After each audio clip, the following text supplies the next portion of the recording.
Hello everyone, and welcome to my General Hospital official channel. I hope everyone is having a wonderful day. Before we begin, please hit the subscribe button and give this video a thumbs up. Sam's family is still in shock following her abrupt and shocking death. When Jason informs Maxie and Spinelli that their pal has died, they can't believe it. They had heard that her prognosis following surgery was favorable, so it makes no sense to them or anyone else in Port Charles, for the time being. Will the results of Sam's autopsy reveal something unexpected? Could Lulu's supposedly failing ventilator have contributed to Sam's death? Diane is equally taken aback when Jason tells her the news. He opens out to Diane about his sentiments as she recalls Sam's strength and fierceness. Will Diane be able to provide the comfort that Jason requires? Alexis must console her girls while she is still in shock. She hasn't absorbed Sam's death yet, but Molly and Christina are devastated and need her. They go through images of Sam in complete shock before Christina receives another huge surprise. The situation at the Quartermaines is much more chaotic. Carly is still there to cope with Sam's children, but Michael is more worried with Willow's betrayal, which makes him forget about his own wrongdoing. Michael is going to discover a lot more about Willow and Drew from his baby monitor app, but that isn't the only shocking news at the Q house. Carly is shocked again when Sidwell and his men storm in and grab Sasha as she is chatting to him in the kitchen. They are clearly using Sasha as a means to exact revenge on Holly. Will anyone be able to save Sasha when a bomb explodes? Holly may have regretted telling people she is Sasha's mother when a lunatic was chasing her, but isn't there always someone after Holly? Sunny and Laura arrived at the hospital together, unknowing of Sam's condition. Laura gave Sunny an update on Lulu while they waited for the elevator. They stated that they would be eternally grateful to Sam for giving Lulu a fighting shot. After Rocco and Dante exited the elevator and heard Alexis announce her daughter had died, Rocco said that Dante had just seen Sam and was okay. Dante inquired discreetly with Alexis about the situation. Alexis glanced at him with calm anguish in her eyes and murmured, "Sam's gone." Rocco yelled at Alexis to stop saying that. Dante calmed Rocco and asked Alexis to explain. "What are you talking about? I just saw her. She was fooling around." "Everything was fine," Dante remarked, tearing up. Portia told Dante that Sam had a cardiac arrest and that they tried everything they could to save her but were unable to do so. Dante reasoned that the procedure had gone well and her prognosis was good. Before leaving, Portia promised Dante that she would inform him of the autopsy results. Rocco then fell down in Dante's arms, still shocked by the revelation. When Laura and Sunny exited the elevator, they noticed the looks on Rocco and Dante's faces and believed something had happened to Lulu. "Please tell me what happened," Laura pleaded. Alexis turned back and told her that wasn't Lulu. It was Sam. She did not make it. Laura and Sunny were astonished when they heard the news. Dante urged Alexis to tell him what had occurred. Alexis held Dante's face in her hands and explained, "She was showing me her engagement ring." As Alexis delivered the words, Dante began sobbing. And then she couldn't breathe, and then she closed her eyes, and then she didn't open them. Dante continued to sob as Alexis hugged him. Laura apologized to Alexis. "Sam was just an incredible person and so generous," Laura sobbed. Laura requested Rocco to join her in the chapel to pray for Sam. Rocco wanted to stay with his father, but Dante advised him to go with his grandmother. Sunny sat down next to the quiet Alexis and offered assistance. "Is there anything I can do for you?" Sunny asked. "Bring her back," was all Alexis could muster. Sunny agreed to stay with Rocco and Dante while Alexis went to see Christina and Molly and reveal the truth.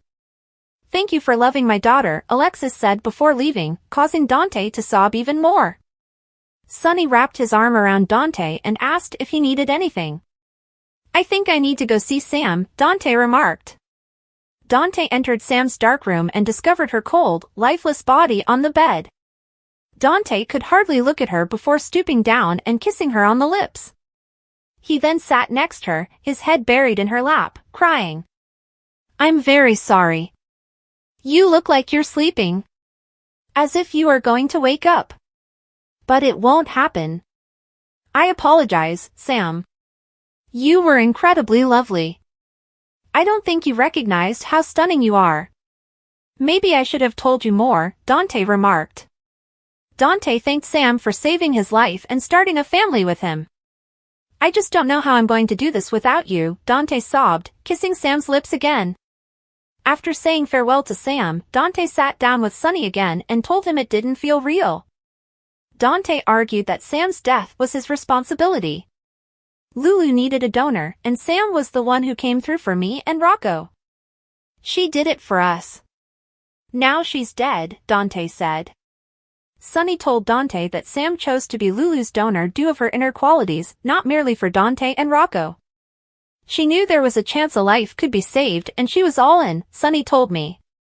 Laura and Rocco sat in the chapel, sobbing. Rocco felt compelled to say something in order to pray, but Laura told him that silence was acceptable. A prayer can be a wish, a message, a feeling, whatever you have in your heart, she told the crowd.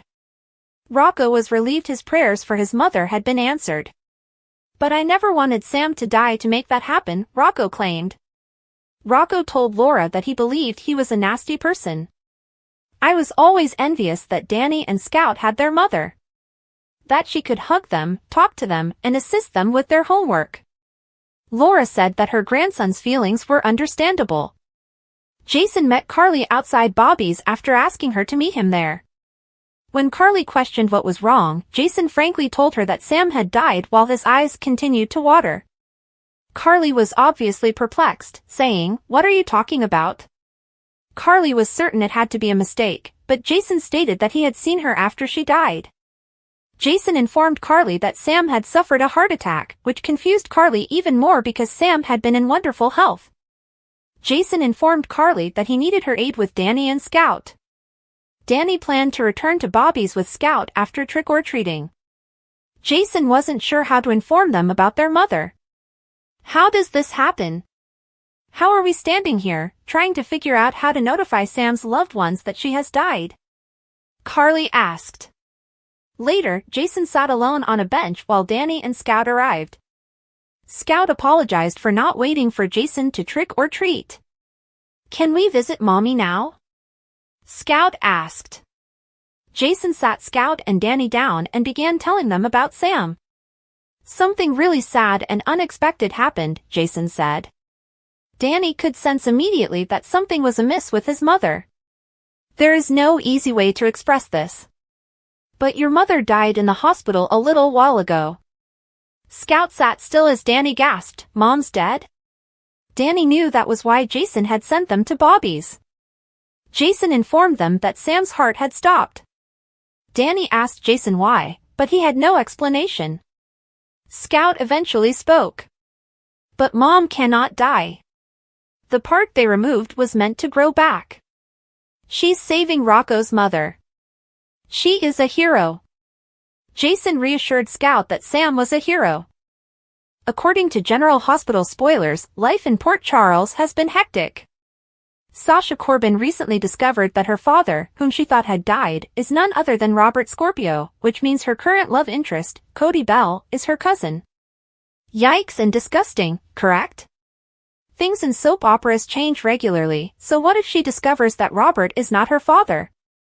Is it possible for Sasha and Cody to go back to their former selves? This could be difficult for several reasons. First and foremost, Sasha may get to know the Scorpio family better, and she will most likely want to bond with Robert, who was just as much a victim of Holly Sutton's lie as she was. Sasha will also form a deeper bond with Robert's brother, Cody's father, and her new uncle Max Scorpio, despite the fact that she already knows Cody very well due to her romance with him. If it turns out she is not Robert's daughter after all, the link they have formed may be difficult to sever. After all, Sasha misled Nina Reeves into believing she was her long-lost daughter, and the two have since built a mother-daughter connection. Sasha might build genuine roots inside the Scorpio family, making it difficult for Cody and Sasha to go back to who they were. Fans might point to Cody's brother-sister relationship with Maxie Jones. The two are not connected by blood, but the prospect of romance makes them both uncomfortable. Still, depending on how much time passes before the truth is revealed, Sasha may not fit into the Scorpio family on that level. There is another big reason why Sasha and Cody would find it difficult to reconnect. After learning that Michael Corinthos was her biological father, Sasha jumped right into bed with him. Given that they are ex-partners and he is married, Cody would be quite upset. It would also be extremely painful for him because Sasha waited a long time before becoming sexual with Cody, which they never did because she wasn't ready. How heartbroken will Cody be when he realizes how easy it was for Sasha to do the deed with a married Michael? According to General Hospital spoilers, even if the DNA test results revealed Sasha was Robert's daughter, they might have been tampered with at the WSB for any number of reasons. If this is the case, and Sasha is not Robert's, the proverbial poop will hit the fan. GH watchers should pay close attention to this storyline to see what happens next. Laura Wright understood exactly who she was playing when she was cast as Carly Corinthos on General Hospital. Not only was the character a permanent fixture on the front burner, but three-time Emmy winner Sarah Joy Brown and Tamara Braun had done an excellent job playing her. Jennifer Bransford, who played Carly No. 3 on One Life to Live, didn't quite match the bill. So the pressure was on Wright, who broadcast her final episode as guiding light stripper turned Princess Cassie Winslow only one day before her first appearance on General Hospital. Nonetheless, she told Soap Opera Digest that her initial impression was, "Watch out. Here I come. I had a lot. Not arrogance," she added, "but eagerness and confidence. I was so excited to play Carly." Though Wright had already slayed as Ally Ree Scott on Loving and the City, not to mention her guiding light part, she was not arrogant. "I came in every day ready to kick ass, but as far as feeling like, haha, it's mine. I've made it. I've never felt that," she stated in a Michael Fairman television interview. Instead, she watched as much as she could of her predecessor's work, since I did want to honor all the fans and what they loved about Carly, she told Digest. Wright then fell in love with Sonny's on-again/off-again Mal, just as viewers became fond of her portrayal of the important character. She immediately stated to Digest, "I absolutely love the dynamic between Carly, Sonny, and Jason. It was so dysfunctional and destructive, and it was the ideal soap dynamic because it caused difficulties in every other connection that they had. They even know it's messed up," she said, laughing. However, the trio are basically saying, "Hey, it is what it is. And we wouldn't want it any other way." Wright, an Emmy winner in her own right, hasn't simply made Carly her own, she's added so many layers to Bobby Spencer's daughter that she probably knows her as well as the show's writers. There is virtually nothing she cannot do in this role. During a 2021 edition of Maurice Benard's State of Mind vlog, which you can watch above, he admitted that when she was cast, "I was done with Carly in terms of Sonny." And despite that, Laura came in and said, "I don't care, I'm gonna do this to the best of my ability," and she's made Carly the biggest thing around. Chase met with Dante and Rocco for burgers and congratulated Dante on his engagement to Samantha. Chase was overjoyed for his friend and offered Brooke Lynn's experience to assist Sam with wedding planning. Chase was astonished that Dante wanted to marry, but he explained why he proposed. "I woke up one day and decided I wanted Sam to be my wife," he exclaimed cheerfully. Jason and Alexis waited in the hospital waiting room for word on Sam. Alexis reasoned that if Sam was experiencing an allergic response, at least she was at the correct spot. Alexis was determined to remain cheerful until they noticed Elizabeth, Portia, and Lucas approaching them. As Alexis and Jason's cheeks turned white, Portia instantly apologized to them. "Sam didn't make it," Portia finally answered, but Jason still had concerns. "When you say Sam didn't make it," Jason began. Lucas abruptly cut him off and stated, "Sam's dead." Poor Alexis was in denial and kept saying no. After all, she had just been with Sam, and he was great. Alexis could only urge that Sam just wanted to go home, while Elizabeth watched Jason to ensure he didn't break apart. Love General Hospital, B&B, Days, or other soap operas? Join the debate on our SC forums. Click here to interact with fans and participate in debates immediately. You're mistaken because I'm her mother. I'm her mother, and I'd know if she was gone. I'd feel it if she was gone, Alexis sobbed before walking away. Jason stood there in complete amazement and disbelief. After Lucas and Portia left, Jason gazed at Elizabeth in agony and wondered what had occurred.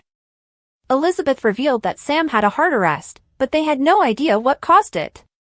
Jason finally remembered that he was going to meet Danny and Scout at Bobby's. "How am I supposed to tell them that their mom's gone?" the man inquired. Liz told Jason to be honest and keep things simple.